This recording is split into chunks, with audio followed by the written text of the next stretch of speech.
Hi guys, how are you? Taipei here. So yesterday I was watching the video by Audio Digital on FM synthesis in the grid, and he was explaining basically that a lot of these modern synthesizers like FM8 and Citrus, and I think he even mentioned the DX7, achieve the so-called frequency modulation by modulating the phase instead of the actual frequency. There's an explanation from that. Basically, the frequency moves in a linear scale while like the pitch ramps into an exponential kind of like curve, and so you can't directly modulate frequency because like the jumps in frequency are inconsistent and are like a bit difficult to achieve in like actual pitch tones with your keyboard. So that's why you modulate phase because it produces like a similar result, I think. Just for the fun of it, let's going to remake the patch that I did a while back using phase 4. It's an FM growl bass patch that I like to do in synthesizers like Citrus, and I try to do it with phase 4 with really cool results. So pretty much sounds like this.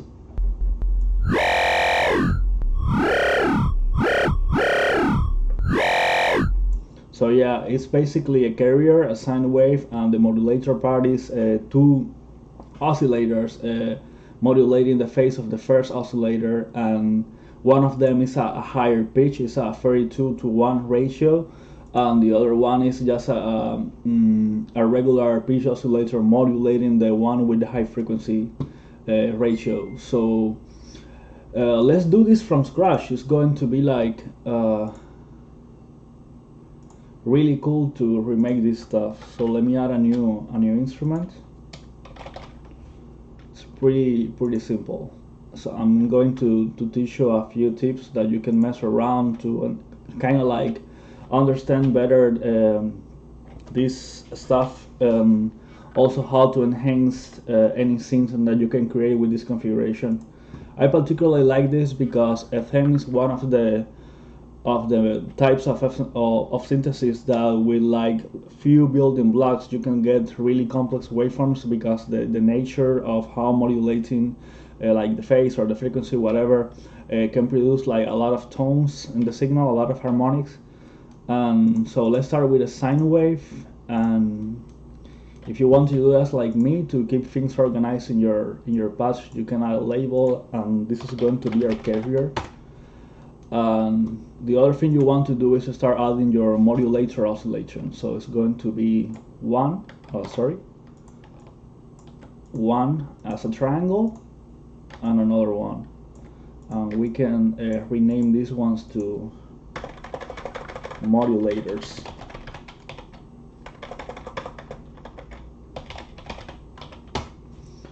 So yeah, also we want to be able to determine how much of the modulation is going to be applied to this carrier oscillator. So you can use a mix here in the mix part, a mix block, which is what I use on mine.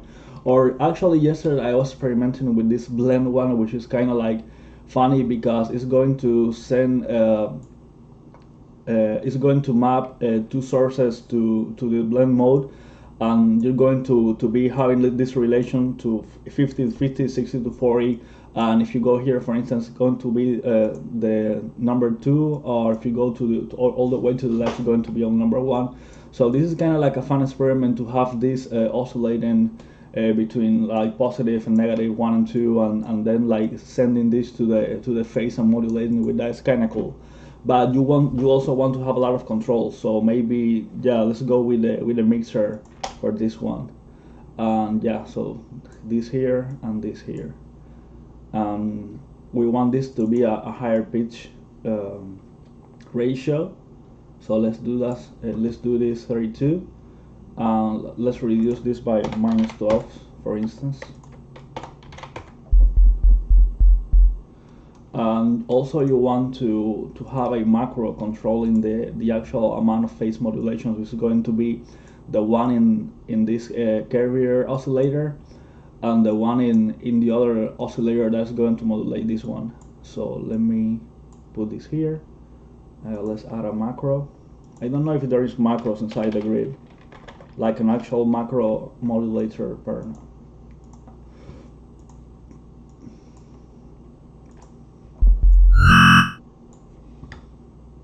Okay.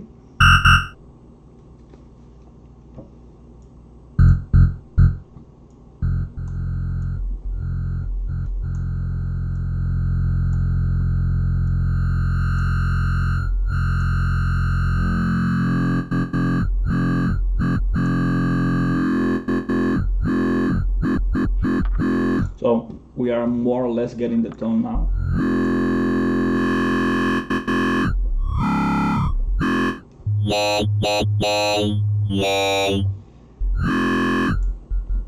So okay, so in the video he was talking about how to achieve the actual like strength of, for instance, a phase 4 or other frames. You need to add a gain, like a gain modulator to the actual output of the oscillator, just to like to make it more. I don't know, like I don't know why exactly is the explanation to get the gain, but it's going to.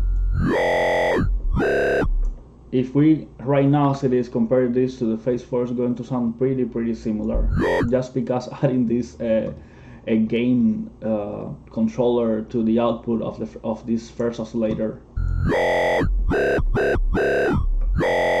So we only need to add another oscillator modulating the high pitch one. So it's going to be here, and it's going to be a sine wave. So let me put this to ratio 1, and let me map this to here.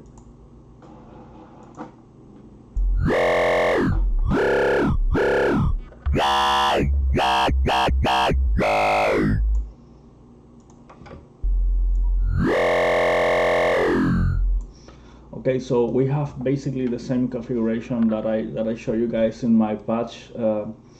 And now, because all of this part is just going to be modulating the carrier, we can do a lot of stuff just because of the nature of the grid, and because everything is modular, we can add more oscillators, get it mixed down, and send this to the. Let's add a scope here, for instance, an oscilloscope, so you can visualize what is happening with our waveform.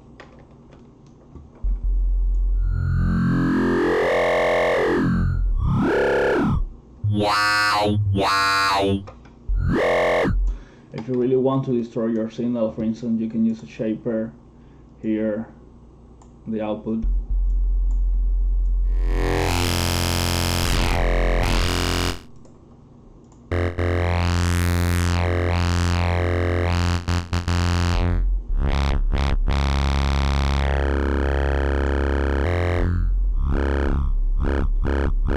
There's a lot of stuff that you can do here that is going to modulate, to affect directly the way these modulators modulate the carrier oscillator. So yeah, this is a pretty basic building block, but you can see here we're not like picking too much with the CPU, and we already have a complex tone. You'll need an FM synth like FMA or Citrus to do a patch like this, or even operator in Ableton. And if you like, for instance, if you use operator in Ableton, you realize that this is one of the algorithms when included inside the synth.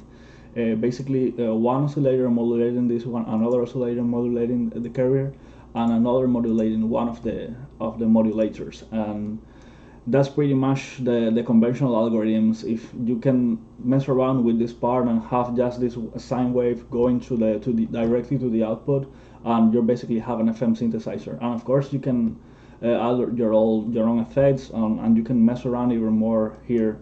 We can mess around with the skew or folding the waveform, and all of this is going to change the sound.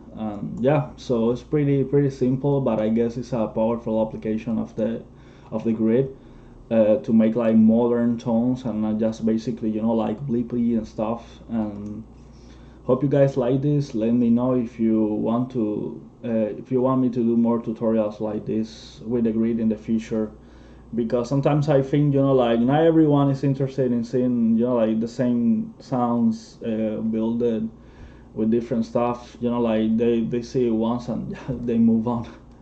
So yeah, peace.